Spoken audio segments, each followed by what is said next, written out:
संभल भी जाऊंगा और जो पीड़ित लोग हैं उनकी मदद भी करूंगा। और मेरे पत्रकार साथी, आपसे बेहतर कौन जानेगा यमुना किनारे क्या हुआ है। एक पत्रकार के पूरे कपड़े उतार दिए थे, याद है कि नहीं याद? तो ऐसे माहौल में हम और आप लोग हैं।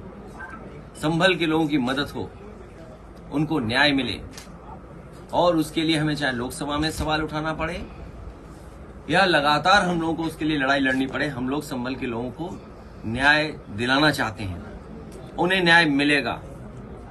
जो संविधान या जो आर्टिकल कहता है प्लेसेस ऑफ वर्शिप एक्ट, उसको भी नहीं सरकार मान रही है। क्या खोदना चाहते हैं आप? मुझे तो यह समझ में नहीं आ रहा, भारतीय जनता पार्टी को कैलाश पर्वत नहीं दिखाई दे रहा है, मानसरोवर नहीं दिखाई दे रहा। इन भारतीय जनता पार्टी के लोगों से कहो कि चलो मानसरोवर की ओर, चलो कैलाश पर्वत की ओर, हम आपका साथ देंगे। हो अगर हिम्मत उनमें हो, उनमें बहादुरी, तो चल के दिखाएं। ये कमजोर पे अन्याय कर सकते हैं, ताकतवर के ये पैर छूते हैं, ताकतवर के आगे सामने झुक जाते हैं। अभी लोकसभा में विदेश मंत्री ने जो स्टेटमेंट दिया था चीन को लेकर के, सबसे पहले मैं खड़ा हुआ, कहा कि रेजांगला जो मेमोरियल है उसके बारे में क्या कहना चाहते हो आप? सरकार रेजांगला मेमोरियल के बारे में नहीं कह पा रही। मैं आपसे कहता हूं, ये जितने भारतीय जनता पार्टी के नकली देशभक्त घूम रहे हैं, उनसे पूछिए, चीन की सीमा पर रेजांगला जो मेमोरियल बना था, चीन की फौज ने आकर के तोड़ दिया।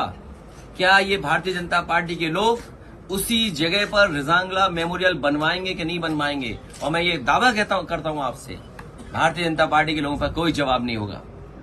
वो कभी कुछ नहीं कह सकते, क्योंकि चीन बहुत ताकतवर देश है।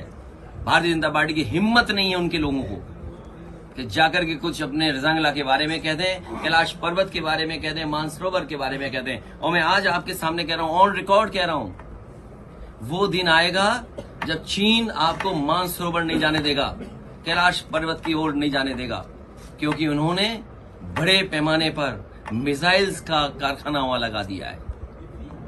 ये बात अगर गलत है तो बीजेपी के लोग कहें आकर के।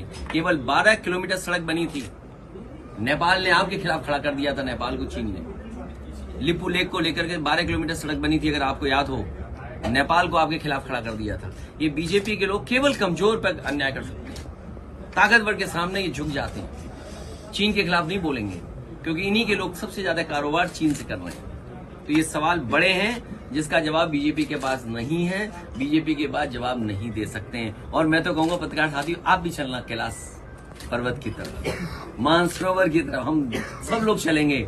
आगे आगे बीजेपी वाले, पीछे प्रेस वाले, और प्रेस वालों के पीछे समाजवादी लोग चलेंगे, जिससे आप लोग लौट ना पाओ, आपको धक्का देकर के पहुंचा गया है।